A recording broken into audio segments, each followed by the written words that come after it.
Hi, and today we're going to be looking at the MSI 321UP Summit monitor. Now this is a 4K monitor running at 60 Hz. It has a response time of 4 ms. It is an IPS panel with a contrast ratio of 1000 to 1. It does have some very interesting color representation. Now this monitor is primarily designed for content creation and I would say potentially Photoshop individuals. It's not really designed for gaming, hence the 60 Hz.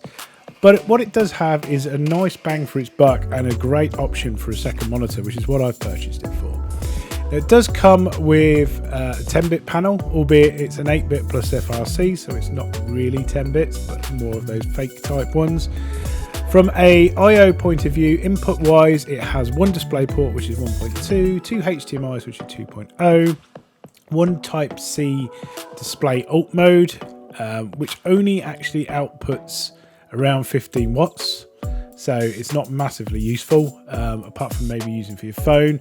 If you do connect in your laptop, it does have the KVM functionality, but you will need to insert your normal power to keep your laptop running. Similar if you're going to do it with a mini PC, but obviously that would be powered anyway. Input wise, you do have additional items as well. So we do have a USB 3.2 Gen 1 Type A, 3 of those, 2 are on the side, 1 on the bottom. You do have one USB 3.2 Gen 1 Type B, which is giving you that input and that ability to connect into your machine and use the inbuilt software, which we'll cover off later. It does also have what they call a mic in and a headphone out port, and also a one audio combo port, which gives a lot more options. Finally, it does also support SD cards. They are the full SD cards, not the micro SD, which does make it a very, very useful opportunity for, like those kind of said, those content creator types. It is Visa mountable, which is great. It does use 100 by 100, so that is exactly what I will be doing. The most interesting part about this is it does come with a hood. You'll see a little bit later on what that hood actually represents. But it is a useful and unique thing. HDR wise, it is HDR 600 compliant, so it's higher than a lot of the others you get these days. Most of them angle at around the 400 mark. Now, when it comes to unboxing, I would always strongly suggest use 2 people with a monitor this size. I didn't have the privilege of having 2 people being able to fit in this room that I was unboxing this in. So in this case, I have unboxed it separately. So as usual, you get the nice security tags, little tags at the top there that just need to be pulled off. And you get a really nice color calibration report, which I always find you only generally get test reports on top end monitors. So, that kind of gives you an idea of the quality of this thing. It did retail for around £329 when I bought this. I have seen it as low as £299, so bargains are there to be had. I'll just put it on its side and I'll drop it down so that we can get this unboxed.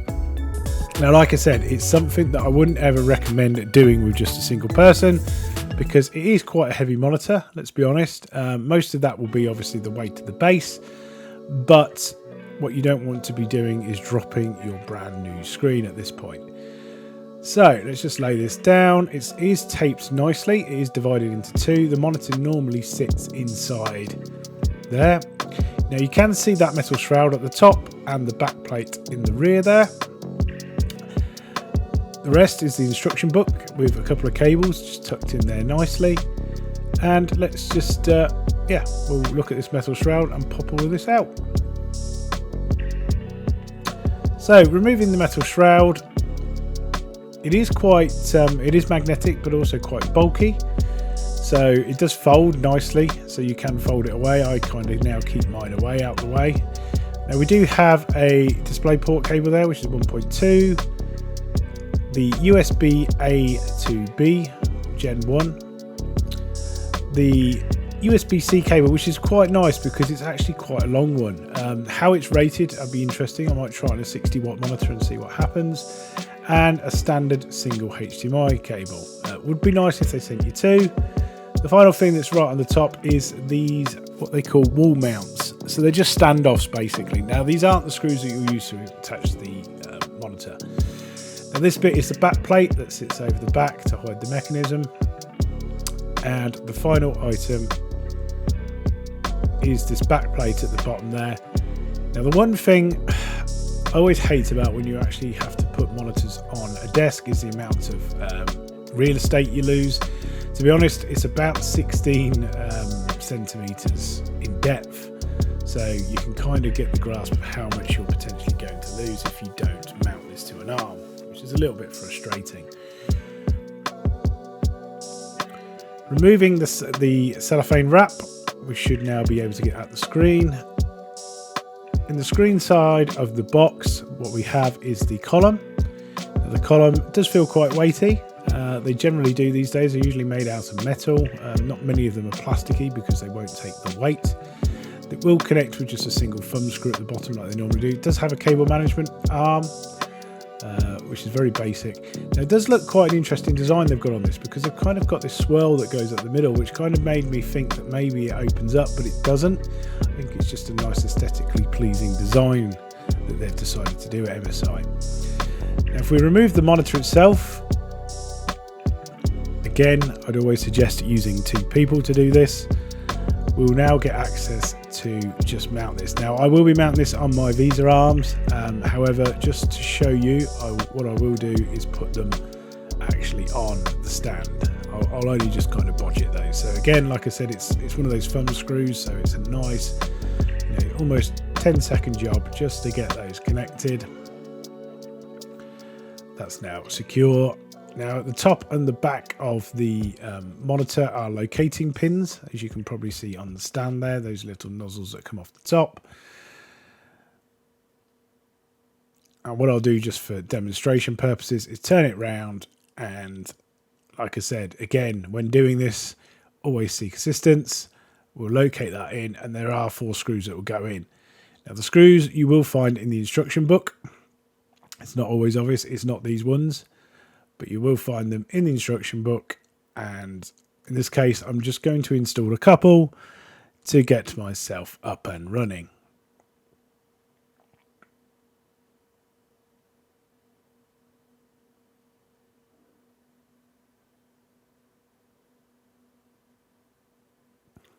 Now also it's worthwhile putting on the back cover, which is what that bit is, which sits there quite nicely. Nice little peely there to remove as well.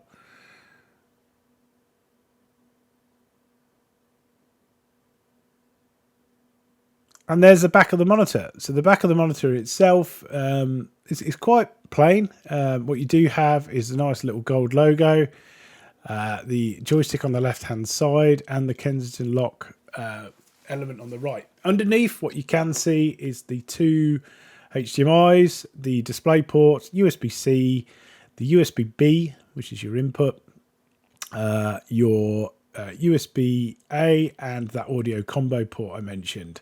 So this is the one that enables you to use it for multiple purposes. You'll just set that in the menu. The Kensington lock, as mentioned, and the power is a standard kettle lead, so none of these awkward transformers. And there is that wonderful little gold knob there used for controls. Now, the good thing is you can software control this as well. Down the left-hand side of the monitor, you've got the SD card reader, one of the USB-As. There's 2 on this side here. And then your headphone and mic in ports. So again, you can connect directly to the monitor, which I suppose is quite useful if you're using this as a KVM. Now, when it's connected up, what I've done is connected this to my Asus ZenBook, which is an OLED, just to give you an idea. It does offer you the MSI software. Now, this happens if you connect it via the USB-C or the USB-A to B. It does try to ask you to put Norton 360 on. I'm certainly not going to install that. But what I will do is install the MSI application that will control this monitor. So that will run off in the background. Now, one thing that I have been really impressed with is the color representation of this monitor.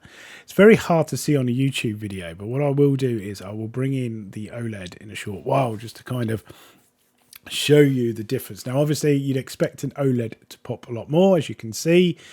But the color representation actually on the monitor is, like I said, very, very difficult because of the kind of screen coatings and various other bits. But they are very true to life, probably just not as bright, but that may be something I can play around with in the gamma settings to kind of improve upon. But either way, massively impressive for an IPS monitor. Now, what I'm keen to kind of look at and understand is if MSI would build this out in an OLED, because I think that would be absolutely phenomenal. But that being said, you know, looking at the colours, how kind of punchy they look, I kind of find this background kind of gives a nice shade representation, but everything looks kind of clear, and that's even in here. Now, the tilt mechanism kind of is a bit limited. You've got a good turning circle. The tilt, as you can see, really just doesn't do a lot. There is no up and down movement. The tilt can kind of tilt forward and back quite a lot.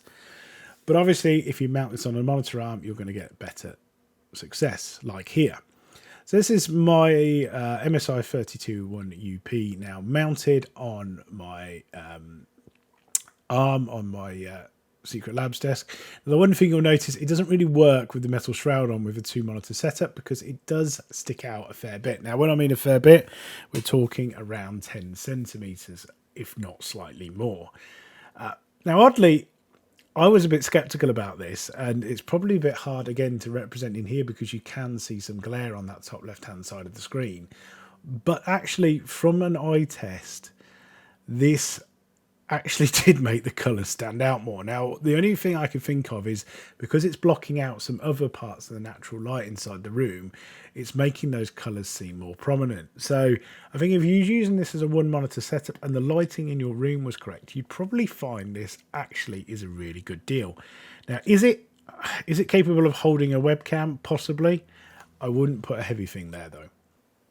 Okay, so I'm going to cover off 2 applications that come with it. The true color calibration, you would actually need a color calibrator to work, and it uses a wizard. So what you can do is connect the calibrator into the monitor, hang it over the top, and it will go through the wizard. Now, as I haven't got one of those, I don't really see the need of showing you that, but just know that they do send that with it, which is quite useful. It's a shame you don't get the calibrator, though I imagine they're not cheap. Now, the productivity intelligence side, when it appears, when you're in HDR mode, what it will do is give you very limited options. So I've turned HDR off. But basically what I can do is now set up very different things with the kind of intelligence side of it. So the productivity intelligence side with the auto brightness control, whether I want that to be on, auto customize. Now you won't actually be able to visually see the changes in the colors and the brightness because it's obviously being driven by the hardware, even though I'm doing it in the software, which is a real shame. And I did feel about whether I should just stick my monitor in front of a camera and do it that way. But I'll be honest, I can probably just explain some of those.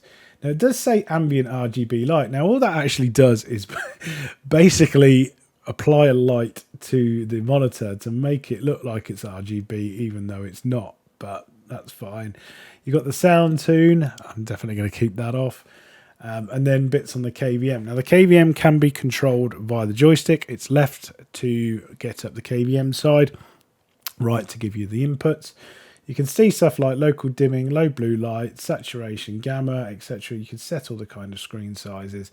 You've got elements like picture in picture and picture by picture, which you can set different bits in there. Now, the design assistant, this is really, really powerful. Now, again, this is not something I can show you because it's actually done by the hardware and it's done as an overlay. But if you think of some of those monitors out there that kind of cheat and give you crosshairs, what this one does is gives you design assistance. So you've got rulers, size charts for A4, A5, etc. Bits to divide the page in half, hexagons, dots. I don't even know what the last one's supposed to be. It looks like a person's head, but for a content creator, I can imagine I will start to try and use some of these at some point, and maybe I'll report back at a later date to say how they've gone. They do have an alarm clock, which is. I might try that. That might be quite interesting to see what happens there. You can set refresh rate to appear on the screen. Again, you won't be able to see that, but I can see 60s appearing at the top. It's only ever going to be 60, to be honest. unless I'm trying to run a game through it and it can't reach the 60. But yeah, and either way, you've got all these settings down the side. So you've got the user, sRGB, Adobe RGB, display P3, anti-blue, movie office, black, white, and all these calibrations, which would obviously fall in line with these. You've got the option to split windows. So again, it just kind of helps you doing stuff like Windows Snap. So these are all there. I might try these out at some point to see what they look like. Let's just quickly try one now and see what happens. So if we stick the Summit on there, let's check we've got the right monitor selected. No, we haven't, so let's select the right monitor. But I could select the Summit bit to go there, and let's pick up settings to go there, for example, and then click apply. And you can see that's done that for me. So yeah, I suppose that's quite useful if you want to be able to snap stuff. So if you're presenting, yeah, so from an office point, actually, that's not bad. I might actually use that on some of the presentations that I run sometimes, because it's snapped that very cleanly, because you've got different options as well. So yeah, maybe I will play around with that a little bit. So let's just clean that up now and go back to the standard layout. Yeah, and you can see the standard layout hasn't quite worked for some reason, but that's fine. Maybe it's just a nuance and it's actually snapped it. Yeah, so it's probably just using Windows Snap and forcing that Windows Snap to work that way. So yeah, either way. But yeah, a very intelligent tool. You've also got this other tool which can give you power settings, so auto shutdown. So this is your monitor. You've got magnifier as well, so you can zoom in. You can probably see that potentially. Let's have a look. Maybe not. I can't necessarily tell, but if it moved on the screen, it zoomed in on both for mine, so that was quite difficult to see. You've got the option to project, so if you've got a projector, and also connect to a wireless display. So if you've got a wireless display, you can absolutely do that. Now, the last thing which is quite interesting is there is a button down the left-hand corner on the monitor which basically has a macro option. So it sits down there, as I'll highlight it in here, and what you can do is set corresponding bits in here. So I could turn on stuff like screen assistant, split window action, KVM, auto brightness control, sound tune, etc. So it's all options I can play around with, and I probably will do at some point.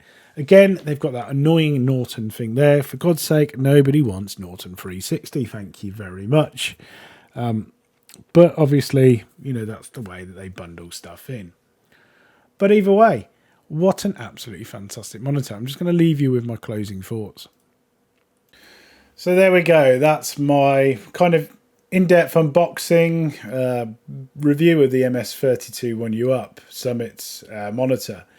It is that 32-inch UHD. Now, the main reason I wanted it is ideal for a second monitor, because I do content creation. Generally, a lot of the stuff I do is always on the second monitor, albeit I do use my primary monitor as well for some of that. But having the flexibility of using both and having both at the same refresh rate is something I was trying to achieve.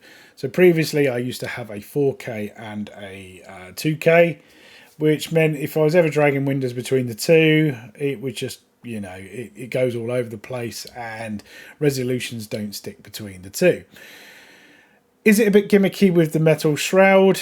Well, like I said in the review, I feel if you're using it as a primary monitor and it's the only monitor you're using and it's designed for that, you know, CAD or kind of those productivity, Photoshop, any of that kind of stuff, I feel actually it's not a gimmick. It's actually quite useful. Unfortunately, the kind of weight and kind of strength of it wouldn't mean you could necessarily mount a webcam on it, which kind of then creates some challenges if you were using it for content creation potentially. However, because it is removable, it still has a great option there.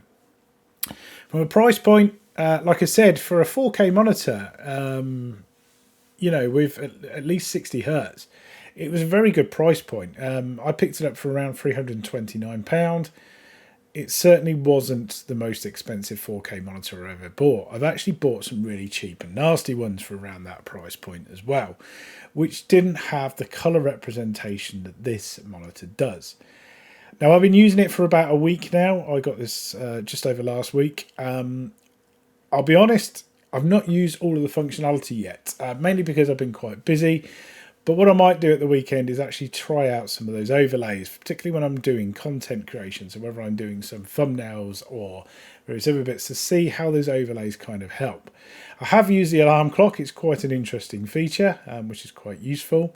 It's nice to have something like that actually built into something as simple as a monitor. And I have also connected up an external device via the USB-C to work. But like I said, one of the challenges there is you need to make sure it's powered, because it will only ever put out 15 watts. So unless you're connecting your mobile phone, then you've got no chance at all. Unless you're using a mini PC, and then I suppose it would work as long as it has Display Alt support. Closing statement really is, would I buy this monitor? I think yes, if I was using it just purely for business purposes, yes. If you're using it for a second monitor to match your current 4K that you may have, absolutely. Obviously from my perspective, I've got two different brands. I've got a Gigabyte and an MSI. Am I really that fussed about that? No, because really, do I ever look at the names? Not at all. I'm really looking at the quality of the monitor. How does it stand up to the Gigabit? Well, like I said, the colours definitely pop a lot more, which is interesting because they are both IPS panels. However, they've obviously spent a lot of time working on the kind of RGB stats for this. Now, I will at some point try and pick up a colour calibrator and see how good I can get these colours. So I'm going to have a look online. So if anybody's got any recommendations on which calibrator to go for, please hit it in the comments. If anybody's got any other thoughts on this monitor as well, please share them down below, because I've not seen many reviews of this monitor online, and I'm really keen to see this grow in the UK, because to be honest, yeah, it's quite a special monitor really, for what you use it for. Obviously it's not designed for gaming, but for everyday use, I can't see where you could go wrong with this. Yeah, it's quite a sensational monitor. Anyway, if you've liked this video, please, you know what to do. Hit that like and subscribe. And to be honest, even the bell, because then every time I upload some daft video or even a useful video, you'll get a notification. And if not, hopefully next time. And for the rest of you, that's when I'll see you.